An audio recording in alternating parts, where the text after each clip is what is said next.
Aux actualités cette semaine, la réserve de la biosphère nous présente son nouveau plan stratégique. GAEP Charlevoix poursuit ses activités au pavillon Saint-Laurent. Retour sur les recommandations de la réserve de la biosphère concernant le Géolagon. La ville de Baie-Saint-Paul prépare son 4e plan de développement durable. Et quelles sont les bonnes pratiques à adopter lors de nos randonnées avec Sentier Québec Charlevoix? Bonne émission!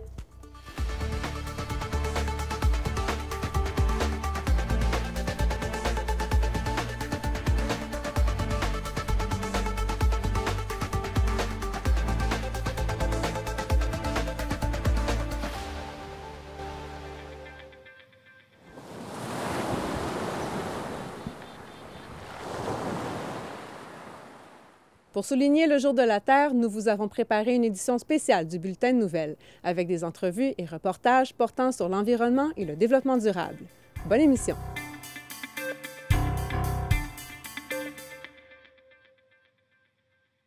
La réserve de la biosphère de Charlevoix vient tout juste de déposer son nouveau plan stratégique.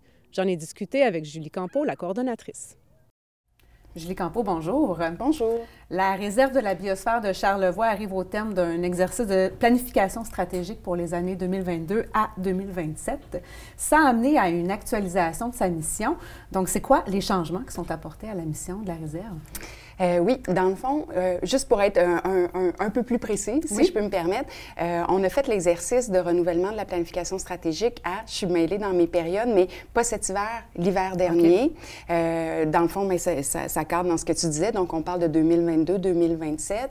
Et juste pour situer l'exercice, puis après ça, je reviendrai là, sur la mission, il faut savoir que les réserves de biosphère ont une évaluation, un examen périodique de la Commission canadienne de l'UNESCO à tous les 10 ans. OK.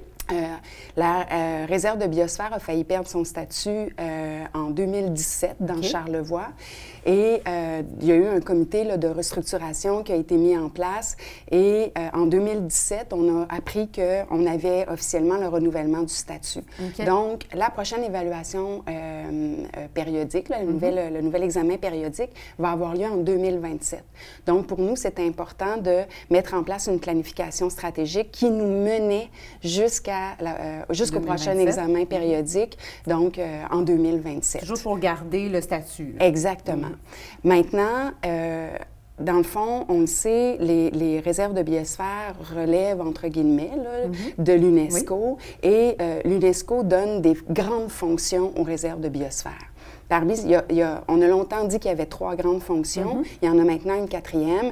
Donc, on parle du développement durable de façon globale. Oui. On parle de la conservation. On parle de l'éducation-recherche. Et maintenant, on parle aussi d'actions liées à réconciliation, vérité avec les Premières Nations. OK, oui. Je ne t'ai pas bien dit. Réconciliation. Réconciliation. Donc, dans Charlevoix, depuis 2017, il y a eu un gros travail qui a été fait dans le volet développement durable en lien avec l'accompagnement des organismes du territoire dans l'adoption des pratiques éco-responsables. Mais il y a aussi le volet conservation. La réserve de biosphère, il y œuvrait moins dans les dernières années. On s'entend, il y a plein de partenaires sur le territoire qui œuvrent déjà à la conservation. Nous, on n'y travaillait pas de façon directe et concrète, disons-le comme ça. Donc, il y a eu aussi une réflexion qui a été faite autour de ce volet-là, d'autant plus qu'en 2017, en 2013, quand on a eu notre examen périodique, il est ressorti là, une multitude de recommandations. Okay. Et parmi ces recommandations-là, il y avait quand même celles relatives justement au volet conservation. Donc, de mettre plus d'emphase là-dessus. Exactement. Et on va peut-être y revenir plus tard, mais on pourra mentionner également qu'il y a aussi eu un financement d'environnement changement climatique au fédéral, donc Canada, qui a donné un financement sur 3 ans aux 19 réserves de biosphère à travers le Canada pour œuvrer davantage en conservation. Okay. Fait que c'est sûr que ça a été aussi un incitatif intéressant. Donc, je me permets de te lire notre nouvelle mission parce que je ne la connais pas encore par cœur. On comprend ça. Donc, notre nouvelle mission, c'est de sensibiliser, mobiliser et accompagner la collectivité locale à l'adoption de pratiques s'appuyant sur les principes du développement durable, contribuant à la conservation de la biodiversité du territoire. Donc, on met l'accent même dans la mission sur la conservation. Là. Exactement, exactement. Oui. Donc, avant, on était beaucoup dans sensibiliser par rapport à la notion environnementale de façon large. On a juste précisé un peu les éléments. Et dans nos orientations, oui, là, on a 6 orientations qui sont visées, c'est bien ça? Exactement. Dans le fond, tu sais, je te nomme les grandes lignes, je ne rentrerai pas là, dans les objectifs précis, mais il y a tout le volet sensibilisation, éducation, et je te dirais qu'à l'heure actuelle, la population locale nous le dit, on a besoin d'être informé sur les enjeux, on a besoin de comprendre. Il y a plein de... on parle beaucoup d'énergie renouvelable de tous bords, de tous côtés, on a besoin de comprendre c'est quoi les impacts de ces énergies. Oui, parce qu'on a tout le temps l'impression qu'il y a excusez l'anglicisme, un dark side, qu'il y a une partie cachée, que c'est pas tout le temps complètement renouvelable, ouvert. Il faut toujours avoir en tête la notion de bilan. Tu sais, elle est utilisée dans quel contexte? Quel est le bilan énergétique rattaché à ce contexte-là? Est-ce que cette énergie-là en vaut la peine? Donc, les gens disent on a besoin d'être bien outillés pour comprendre tout ça, pour, en tant que citoyen, prendre de meilleures décisions aussi là, par rapport au territoire. Oui, et on prend position dans Charlevoix. Oui, voilà. En deuxième lieu, il y a tout le volet concertation. Encore une fois, je veux être précise sur ces termes-là parce que si je regarde des organismes comme le comité ZIP, zone d'intervention prioritaire, qui travaille beaucoup sur le littoral par rapport au fleuve. Si je prends l'OBV, Charlevoix Organisme Bassin Versant, ce sont des organismes qui font déjà énormément de concertation. Oui, qui ont leur spécialisation. Exactement. OBV, ça le dit, bassin versant, donc c'est nos cours d'eau qui se déversent dans le fleuve. Donc, la concertation pour la réserve de biosphère, on ne voulait pas arriver en disant « nous serons un agent de concertation ». On voulait voir avec le milieu si on pouvait jouer un rôle à certains niveaux. Et on a comme vu tout le monde ensemble que sur le plan d'avantage territorial, avec l'ensemble des enjeux, pas nécessairement pris par thématique, la réserve avait un rôle à jouer. Donc, un peu un rôle de liant, si on veut, exactement. à travers toutes ces spécialisations-là. Exactement. Puis, en termes de développement durable aussi, on le voit, les MRC sont rendus avec des conseillers en tourisme durable. Tourisme Charlevoix a son conseiller en développement durable. On voit que, même si c'est un mot qu'on entend depuis longtemps, que des fois, on va dire, il est peut-être un peu galvaudé, il faut le définir ensemble. Reste qu'on voit que de plus en plus, ça se concrétise dans nos organisations, mais maintenant, il faut voir tout le monde ensemble qui joue quel rôle précisément, puis comment, en mettant l'ensemble de nos efforts, on va arriver, dans le fond, à justement avoir un développement, bon, encore une fois, les gens n'aiment pas toujours le terme développement, mais à avoir un aménagement durable et responsable de notre territoire. Donc, c'est notre deuxième orientation. La troisième, on est dans ce qui est fait depuis le 2017, donc l'accompagnement au niveau de l'adoption de pratiques éco-responsables. Donc, on va poursuivre ce service-là. La quatrième, là, on est vraiment davantage autour de la notion de conservation, préservation de nos milieux naturels, de notre biodiversité.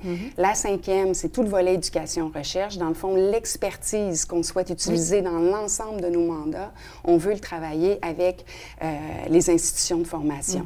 Donc, on travaille... Donc, l'arrivée de l'INRS, ça devient quelque chose d'important dans cet objectif-là. Là. Oui, clairement. Puis les 2 jours qu'il y a eu sur l'INRS, ça a tellement été là, la rencontre de plein d'acteurs. C'était vraiment effervescent. Mais on travaille déjà avec l'UQAC, la Chaire en éco-conseil, avec l'UQTR, département des sciences de l'environnement, beaucoup avec l'Université Laval, le bac en développement durable du territoire. Il y a aussi les centres de transfert technologique, le Centre québécois de développement durable, le Centre Terre de Jonquière. Donc, il y en a beaucoup. Donc, ça, c'est la cinquième orientation.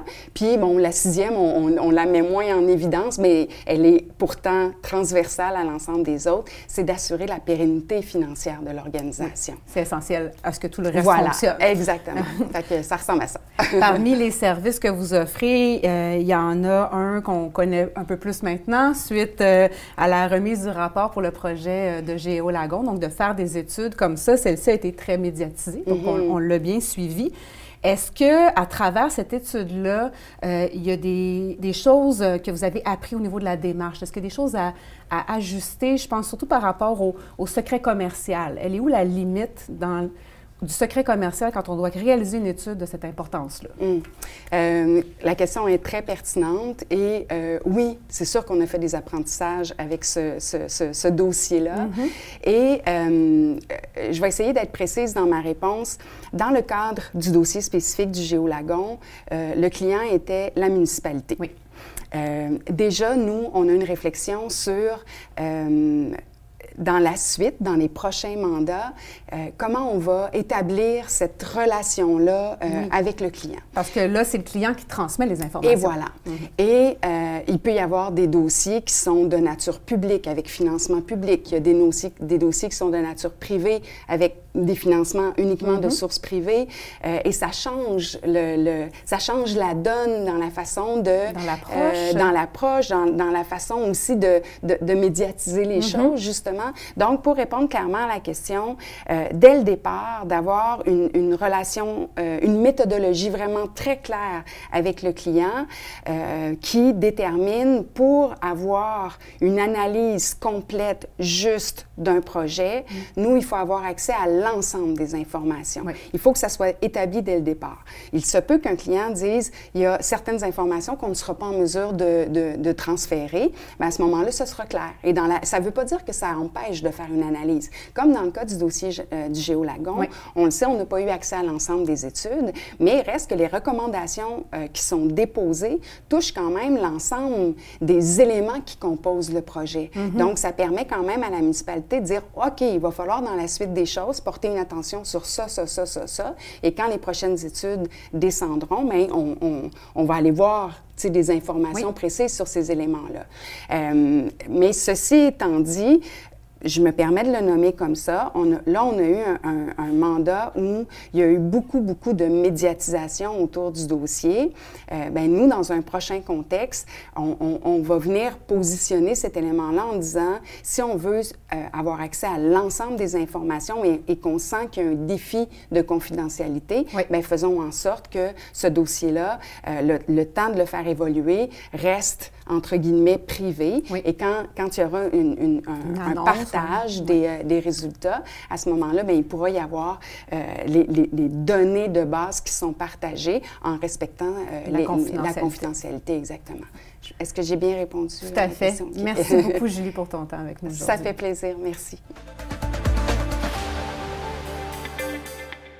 Le pavillon Saint-Laurent sera encore une fois animé par Gabe Charlevoix cet été. Nous sommes allés rencontrer son directeur, David Bernard, qui nous explique les particularités du secteur de la plage de Baie-Saint-Paul.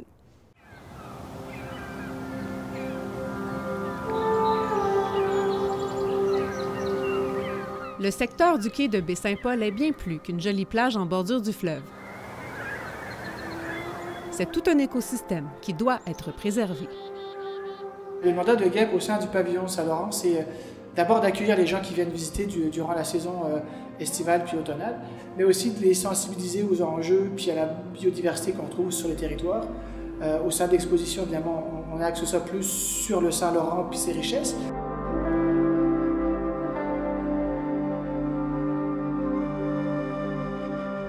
Puis en extérieur, on profite du milieu pour leur présenter la biodiversité du marais, celle du boisier évidemment, celle de la plage. Opérateur du pavillon Saint-Laurent depuis l'été 2022, Gabe Charlevoix prévoit toute une programmation d'activités de sensibilisation à la préservation de ce milieu. On va avoir une programmation durant l'été pour offrir des activités en extérieur dans ces différents écosystèmes. On peut penser à juste la prairie qui est en avant ici, où on peut avoir un champ pour capturer les bébites avec les enfants ou avec les adultes. Mais le boisé est un lieu intéressant d'interprétation de la plage, le marais. Donc on va vraiment en mode exploration, en mode conférence dynamique, mais bon, c'est vraiment plus avec l'utilisation du milieu. Il y a l'exposition qui fait déjà sa partie plus théorique et statique, entre guillemets. Donc nous, la programmation, ça va être vraiment d'emmener les gens en extérieur.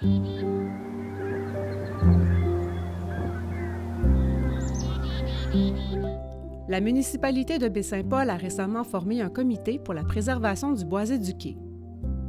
Mais quelles sont les menaces et les enjeux à considérer? Avant de parler d'enjeux et de menaces, il faut juste prendre conscience qu'on a une très belle biodiversité et puis une belle mosaïque de milieux ici, dans un tout petit territoire. On a parlé de juste la prairie ici en avant, mais l'embouchure de la rivière du Gouffre, le quai à limite en soi qui n'est pas un écosystème naturel, mais quand même qui est un attrait, la plage, la dune, le boisé, il y a les terres agricoles, puis le marais, tout ça dans une toute petite surface. Donc avant de parler d'enjeux, on a cette mosaïque-là qui est assez incroyable dans la région, qu'il faut essayer de préserver le plus possible.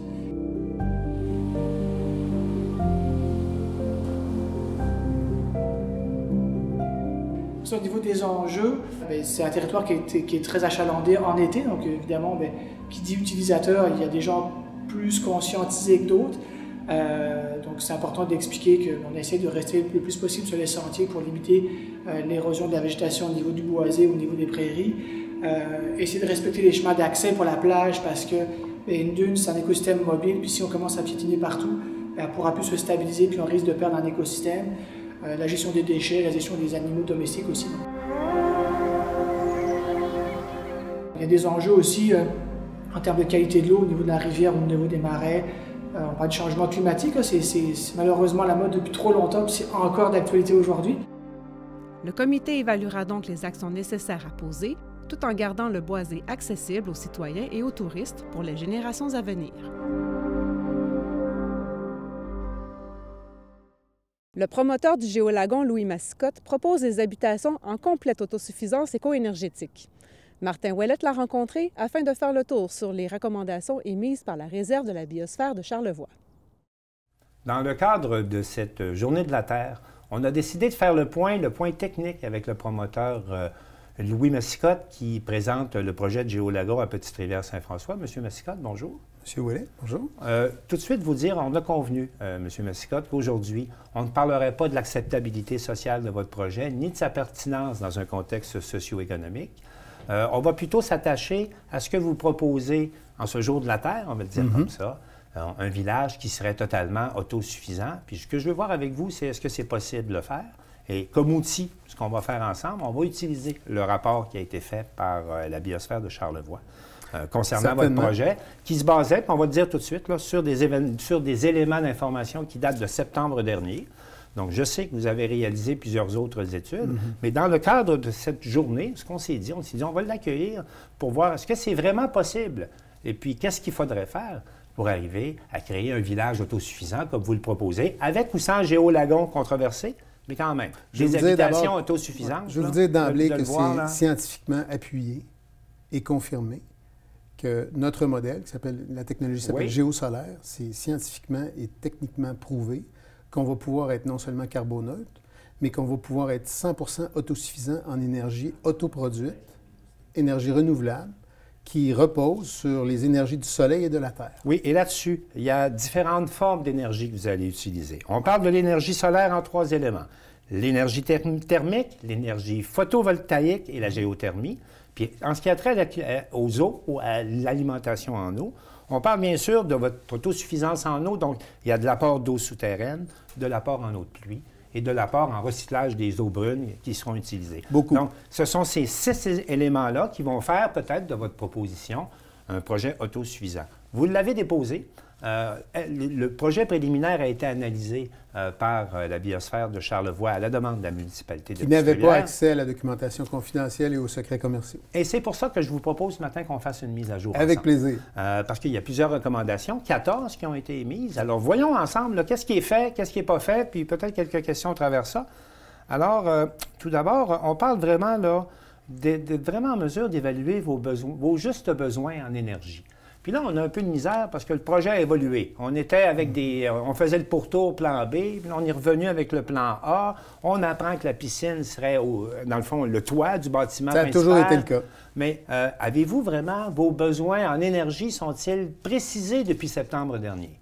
Écoutez, les besoins en énergie ont été confirmés par une étude d'Aconovia.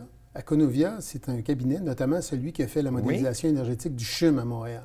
Ce sont des gens extrêmement compétents et ils ont, dans le rapport, dans le document d'analyse énergétique, ils ont établi très clairement les pourcentages et les besoins en énergie. Deuxièmement, j'ai signé un accord avec un acteur international qui s'appelle Kyotherm, qui vont investir 140 millions dans nos 4 projets de village. Ce sont des experts en chaleur renouvelable. Et Et ils vont pouvoir, évidemment, réévaluer la totalité du mix que j'ai créé au départ. Maintenant, est-ce qu'il y aura, tel qu'il est recommandé, des analyses au point de vue de votre potentiel géothermique? Parce que vous êtes dans la roche, dans Charlevoix, c'est pas aussi chaud qu'un soleil de Californie au désert. C'est ça. On recommande qu'il y ait des analyses qui soient faites sur le potentiel géothermique de votre projet? Est-ce que c'est fait? Ça a été fait en juillet 2022 avec l'INRS, l'Institut national de recherche scientifique. Ça a été fait d'ailleurs spécifiquement sur le terrain de Charlevoix. Et on a pu déterminer, parce que moi je tiens absolument à faire de la géothermie de surface, un peu comme bien des résidences le font. C'est-à-dire? C'est-à-dire de faible profondeur. Donc, si on prend l'exemple de l'Islande, la piscine du Blue Lagoon, par exemple, sur un terrain volcanique très chaud. Elle est à côté d'une usine de géothermie qui a creusé des forages de 2 km de profond, 2000 mètres. Nous, suite à l'analyse de l'INRS, on peut aller chercher nos besoins sans problème, sans toucher aux nappes souterraines, à peu près 150 à 200 mètres de profondeur. Dans un terrain rocailleux dans Charlevoix. La géothermie serait suffisante pour vous? Les besoins identifiés, comblés par la géothermie, vous avez le potentiel. C'est ce que nous dit l'Institut national de recherche scientifique. Et cette étude-là, elle date du mois de juillet 2022. Et c'était nécessaire pour moi d'avoir cette réponse. On est capable d'aller chercher là, le potentiel géothermique. Et on le fait en boucle fermée. Absolument. Mais là, on a appris, je vous suis pour la géothermie, mais là, ce qui était estimé au départ, c'est que ça allait combler de 14 à 15 à 16 de vos besoins énergétiques au niveau du projet. Non. La géothermie, vous comptez pour... 35. 35 35 Et qu'en est-il là, des autres sources? 31 le solaire. Le solaire. Et ça, c'est avec des panneaux solaires qui vont être installés sur les maisons que vous allez construire, sur les toits? Où on les installe? Okay. Ce ne sont pas des panneaux solaires comme on peut les imaginer. En fait, personne ne peut deviner, mais c'est le revêtement extérieur de tous les bâtiments. Comme ce qu'on appelle du clabard ou du Maybec, là. Ouais. Le recouvrement extérieur, revêtement extérieur, il intègre des cellules photovoltaïques et chaque habitation produit son électricité et elle en produit à peu près 5 fois. Ce sont des produits homologués présentement. Non seulement homologués, mais révolutionnaires et exceptionnels. Qu'arrive-t-il maintenant avec votre champ de panneaux thermiques? Parce que les panneaux thermiques, on ne peut pas comme tel les installer dans les maisons, donc il y a un 33 de l'énergie sur les panneaux thermiques.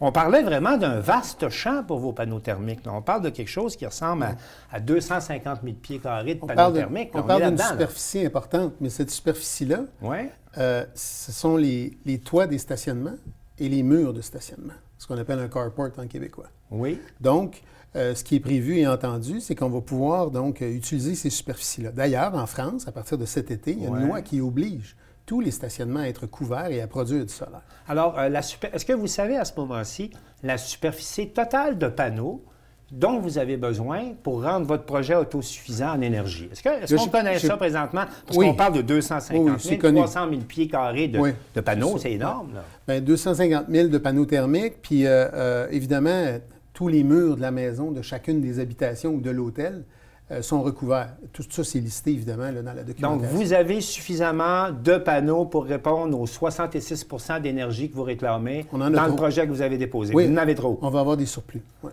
Est-ce qu'on connaît également l'emplacement des puits de géothermie? Vous parliez de géothermie de surface à 150 pieds, ce qui est quand même assez profond. Excusez-moi, 150 mètres. Donc, 450 pieds minimum, mais c'est qui pas est assez profond. Non, c'est ce qu'on appelle vraiment de la faible profondeur. C'est un tuyau en boucle fermée. Il y a un liquide qui circule dedans. Il n'y a aucun contact avec les nappes souterraines. Le liquide circule, va chercher une température dans le sol et remonte. C'est tout. À ce moment-ci, est-ce que vos études en géothermie sont faites? Est-ce que vous connaissez l'emplacement des nappes phréatiques dans l'emplacement où vous allez? Oui, évidemment. Est-ce que vous êtes en mesure, donc, d'avoir un plan d'aménagement de la géothermie? On peut dire comme ça. Géothermie... Vous avez ça présentement comme étude? Oui, bien en fait, on a fait faire toutes les études de sol, la caractérisation des sols. C'est complété? Oui, puis on est capable d'identifier exactement l'endroit où on peut placer le bâtiment. Tout le monde sait que c'est un bâtiment hors sol. Tout le monde sait que le lagon, il est sur le toit du bâtiment. C'est une piscine sur le toit d'une bâtisse. Et cette bâtisse, elle est intégrée, insérée entre deux collines. Vous pouvez regarder à l'écran, vous voyez qu'il y a l'eau sur le toit. L'axonométrie éclatée, oui. C'est une axonométrie éclatée. Vous avez l'étage des machineries et des réservoirs. En dessous de la piscine, il y a un immense réservoir. Ce réservoir-là, c'est un réservoir thermique qui compte pour 23 ou 24 de tous les apports en énergie. C'est là qu'on stocke la chaleur qui peut nous permettre de chauffer la totalité du village. Et pour stocker cette chaleur, vous devez avoir de bonnes alimentations en eau.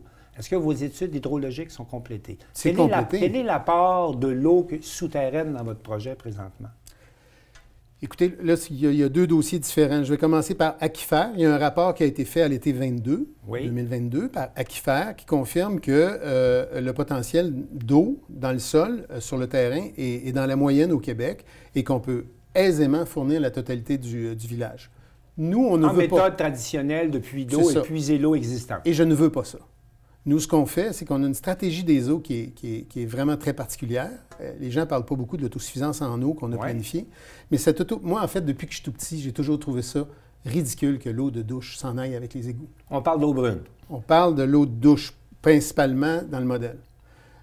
Dans l'ensemble du village Géolagon, il n'y a pas de bain. Il n'y a que des douches à pression contrôlée. L'eau de douche, elle ne s'en va pas dans les égouts avec les eaux brunes ou les eaux noires, elle retourne en eau grise, elle retourne dans un réservoir unique où toute l'eau de douche est ramenée toujours en continu et à l'infini et renettoyée. On parle d'un village d'à peu près 400, 500 portes, tout dépendant des versions. On parle de 306 chalets, oui. Tout ça tient sur du rejet d'eau de douche, là? Il y a quand même des apports en eau qui doivent être plus importants que ça, parce que là, vous me parlez d'un cycle fermé, non pas d'un apport. Selon l'ingénieur qui a fait l'analyse dans la stratégie des eaux, il considère qu'on peut aller chercher dans le sol 5 à 13 de l'eau d'une maison traditionnelle. 5 à 13 d'un projet traditionnel. Vous savez, donc, moi, j'ai démarré... 80 de l'eau à trouver ailleurs qu'en eau souterraine. Eau de douche, eau de pluie. Ouais. L'eau de pluie, au début, pendant la période de construction, on va en accumuler beaucoup dans notre réservoir et dans le bassin de baignade. Mais ensuite, puisqu'on récupère en continu l'eau de douche et qu'on la renettoie pour la douche particulièrement, on a besoin de moins récupérer l'eau de pluie. Maintenant, d'une façon plus générale, pour une municipalité qui voudrait implanter un projet de résidence autosuffisante, est-ce que vous avez l'impression qu'avec les chiffres que vous présentez, vous pouvez dire à la municipalité de Petite-Rivière, je suis autosuffisant en eau et voici les preuves? Vous avez ça présentement là, dans vos études? Bien oui, bien sûr. C'est ce que le document, les études préliminaires confirment. Les 2 études préliminaires, et il y en a une qui est plus avancée, qu'on a gardée confidentielle pour des raisons de secrets commerciaux, les 2 disent ce projet-là va être le seul et unique projet autosuffisant en énergie circulaire au monde. Ça repose sur l'énergie du soleil et de la terre, la géothermie et le solaire, plus ce qu'on a breveté à Washington, un réservoir thermique très particulier où on réussit à stocker la chaleur et l'énergie. Tout ça en modèle carboneutre. Et c'est un modèle idéal. Et vous nous dites que vous êtes en mesure, lorsque vous déposerez vos demandes de permis à Petite-Rivière-Saint-François, de déposer l'ensemble des études qui étayent votre position, qui confirment votre position? Bien sûr, c'est normal. Donc, en 2023, on peut maintenant espérer, au-delà du lagon et de la situation et du contexte politique particulier de la région, on peut maintenant espérer que les promoteurs puissent nous faire des quartiers complètement carboneutres et autosuffisants. C'est le modèle que vous voulez développer dans l'avenir? Quand le rapport d'Aconovia est sorti mondialement. Il y a eu des articles dans une trentaine de langues, 300 articles, 5 alphabets. L'American Society of Civil Engineers, l'Association américaine des ingénieurs civils, a décidé de publier quand ils ont lu l'étude. Et ce que ça dit aujourd'hui, c'est que finalement, mon projet de départ, il n'y avait pas de lagon. C'était d'inventer une ville autosuffisante en énergie qui serait carboneutre. Et c'est ce que ça dit, c'est que n'importe quelle extension d'une ville maintenant, que ce soit un quartier, un village, ça pourrait maintenant intégrer des maisons qui vont autoproduire leur électricité, qui vont être chauffées grâce à la géothermie. Et un réservoir thermique peut permettre aux gens de vivre correctement, de chauffer un spa ou une piscine, ou d'utiliser la chaleur à toutes sortes de fins, sans dommage pour l'environnement. C'est ça mon projet depuis le début. En terminant, comment expliquez-vous, alors que vous voulez être tout à fait en conformité avec l'avenir de la planète dans vos projets de développement, comment vous expliquez qu'il y a autant de réticence quand on vous voit arriver avec vos projets? Pouvez-vous m'expliquer ça en terminant? Bien, moi, parce que on dirait que vous ramez à contre-courant, alors qu'en réalité, quand on le regarde, vous allez dans le sens où on doit aller. Absolument. Si tout ça se tient, on dirait que... Absolument. Il n'y a pas un manque de crédibilité parce que c'est trop nouveau? Comment vous évaluez ça? Je pense que la nouveauté est un facteur, mais la vérité, c'est que moi, je suis responsable uniquement de ce que je dis. Je ne suis pas responsable de ce que les gens comprennent. Et le projet que j'ai créé depuis des années, sur lequel j'ai travaillé d'arrache-pied, dans lequel j'ai investi beaucoup d'argent, c'est un projet qui mérite une lecture attentive. Et si le monde entier en a parlé, et si, par exemple, Kyotherm injecte 140 millions dans ce projet-là, c'est pas pour rien. Moi, j'ai la profonde conviction, et je vais persévérer jusqu'à la fin, que le modèle géosolaire, qui est la technologie oui. derrière le géolagon, oui. Ce modèle-là a un avenir exceptionnel et on pourrait et on devrait désormais faire les extensions de villes, de villages, de quartiers avec ce modèle-là. Et vous allez demander votre demande de permis à Petite-Rivière-Saint-François à quel moment en 2023? Écoutez, on est en train d'ajuster le projet. Parce que vous persévérez, là. Bien, bien sûr, bien sûr. Donc, on doit s'attendre au dépôt d'une demande de permis à Petite-Rivière cette année. Moi, tout ce que j'attends, c'est que la municipalité m'invite à faire une séance d'information et les gens auront la vraie information du vrai gars. Et vous, comme promoteur, là, votre rôle, c'est séance d'information ou pas, vous pouvez déposer votre demande de permis quand même. Là. Vous n'allez pas attendre après une soirée de consultation pour déposer vos permis. Oui, oui, la documentation est en train de se préparer, mais j'ai pas d'urgence. Vous savez, il y a 3 autres régions au Québec sur lesquelles on travaille aussi. Là. Puis on avance lentement, mais sûrement. Puis on s'assure aussi d'obtenir tous les moyens nécessaires, puis les gens vont s'en rendre compte très prochainement. Bien, Louis Massicotte, merci d'être venu nous parler de votre projet et bonne persévérance. Bonne journée de la Terre. Merci. Les rendez-vous du développement durable avaient lieu dans les derniers jours à Baie-Saint-Paul. Les citoyens ont répondu présents aux différents ateliers proposés. Voici notre reportage. En 2022 prenait fin le dernier plan de développement durable de la ville de Baie-Saint-Paul pour lequel un bilan positif est ressorti. En effet, à l'heure actuelle, 91 % des objectifs ciblés ont été atteints. La portion restante correspond à l'implantation d'un nouveau centre sportif avec piscine, projet que l'on sait déjà sur la planche à dessin. Des gens, il y en a également qui croient à tort souvent que parler de développement durable, c'est seulement que parler d'écologie, mais c'est beaucoup plus vaste que ça, parler de développement durable. Que ce soit au niveau de l'économie, que ce soit en aménagement du territoire, en qualité de vie, bien aujourd'hui, il faut en parler. Et de voir que ça correspond quand même à plusieurs personnes, de voir une foule qui est quand même nombreuse sur ce sujet-là aujourd'hui, bien moi, ça me réjouit. Et de travailler en participation citoyenne, ça fait partie de notre créneau à la ville, de consulter notre population, de travailler en amont avec vous. Et ça va rester également dans notre ADN encore pour longtemps et faire partie de notre gouvernance. La parole, elle est à vous aujourd'hui. Nous, les élus, ce qu'on veut, c'est prendre le pouls de la population, par la suite en arriver avec un rapport et qui va guider la ville là, dans ses politiques et dans ses actions au cours des prochaines années. La Ville entame donc la planification de son 4e plan de développement durable en impliquant la population à travers différents ateliers présentés par l'Institut de recherche Environnement, Développement et Société de l'Université Laval. On collabore en fait avec différentes municipalités, dont la ville de Baie-Saint-Paul. On les accompagne en fait pour les aider à intégrer et à mettre en œuvre les objectifs de développement durable dans les différents outils de planification. Un grand travail de recherche a été fait dans les dernières années par différents organismes collaborateurs afin de faire le diagnostic de la région et de cibler quels seront les prochains enjeux à considérer pour le nouveau plan.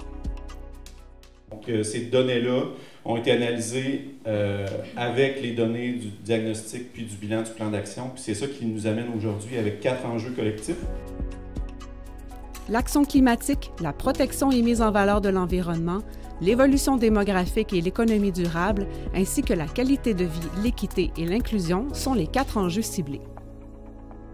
Les participants ont donc réfléchi en sous-groupe sur les différents objectifs stratégiques afin de dresser une liste d'actions réalisables d'ici 2030. La totalité des documents de recherche, bilan et tableaux de synthèse est accessible sur le site de la Ville de Baie-Saint-Paul. La saison de la randonnée est sur le point de reprendre et de bonnes pratiques sont à adopter pour préserver les écosystèmes environnants. J'en ai discuté avec Ariane Grenier de Sentier Québec Charlevoix. Ariane Grenier, bonjour. Bonjour. Donc, tu es adjointe à la direction pour Sentier Québec Charlevoix. Commençons par définir un peu qu'est-ce que Sentier Québec Charlevoix et les sentiers que vous gérez. Dans le fond, on est un organisme sans but lucratif. On gère tout particulièrement le sentier de la traversée de Charlevoix, qui se rend maintenant jusqu'à Saint-Siméon par le sentier de l'Orignac. On gère aussi des sentiers de courte randonnée dans le secteur de la digue des Martres, donc le sentier du Dôme, par exemple, ou le Mont du Four, la Calampêche. C'est les sentiers les plus connus qu'on gère. D'accord. On va parler ensemble aujourd'hui de la bonne pratique à adopter, la bonne attitude quand on fait de la randonnée de courte ou de longue durée. On sait que ça l'a pris en popularité depuis la pandémie. Il y a eu d'ailleurs des bris de sentiers, des problèmes. Qu'est-ce qui s'est passé? Bien, dans le fond, on a eu un fort achalandage. Nous, on a des sentiers assez rustiques qui ne sont pas adaptés à recevoir autant d'achalandage. Quand tu dis rustique, c'est qu'il n'y a pas d'aménagement de plateforme, des choses comme ça? Pas nécessairement de grands trottoirs de bois ou d'escaliers. Donc, c'est sûr que beaucoup de passages, bien, ça crée de l'érosion. Des sentiers plus rustiques qui ne sont pas préparés à ça, bien, ça peut créer des dommages. Oui. C'est quoi l'impact sur la faune puis la flore quand il y a trop d'achalandage? En fait, c'est que les gens finissent par... Comme il y a de l'érosion, le sentier, souvent, il va finir par avoir de l'humidité, que ça crée de la boue. Et les gens vont sortir de l'emprise du sentier pour éviter la boue ou les racines. Puis ça va créer, ça va prendre de l'ampleur. Les sentiers vont devenir de plus en plus larges jusqu'à ce que, ça soit une autoroute, presque. Là. Donc, c'est pour ça qu'il a fallu qu'on relocalise là, certains sentiers. Donc, il y a carrément des sentiers qui ont été fermés pendant une certaine période pour revitaliser un peu ou qui sont détournés? Oui, détournés. Donc, par exemple, le sentier du Dôme, c'est celui qui a le plus souffert là, en importance pendant la période de la pandémie. Puis, il a fallu carrément, c'est ça, qu'on relocalise certaines sections, qu'on repense aussi pour que les sentiers soient plus préparés, puis qu'il y ait une plus grande charge là, qui puisse Est-ce que c'est pour cette raison-là aussi que le défi des 5 sommets a changé de sommet l'année passée? C'était plus exactement les mêmes? Oui, bien c'est sûr, ça change à chaque année, mais c'est sûr qu'on a demandé cette année-là à ce que le dôme soit retiré de la liste. Retiré de la liste, là, le temps qu'on trouve des solutions. Il y a eu aussi une problématique de camping sur les sommets. Qu'est-ce que ça a comme impact, ça? Je crois que c'est au niveau des lichens, c'est ça? Oui, la végétation alpine est super fragile là, sur les sommets. Il y a des mousses, ça peut prendre des centaines d'années, mousses lichens, avant de revenir. Puis on a beaucoup de sentiers. C'est ça, c'est des territoires libres. On n'a pas de levier nécessairement pour...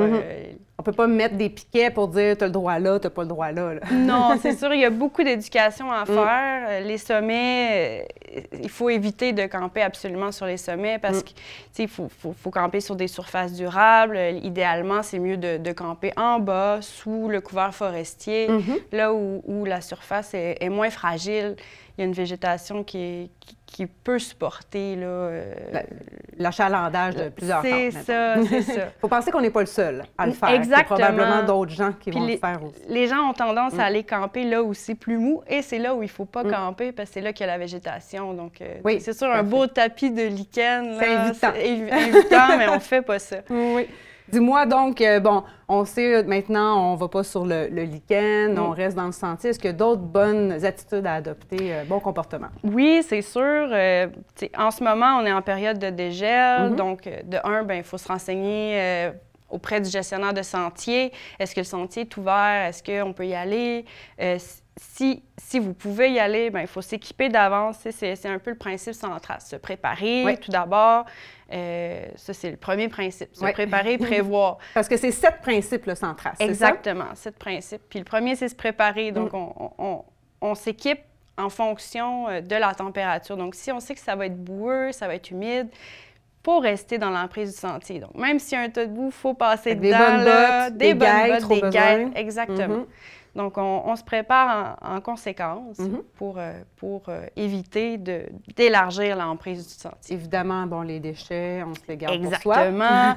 Ça, c'est le troisième principe, là, de gérer les déchets adéquatement. Donc, on les ramène et quand on arrive à la maison, on trie adéquatement.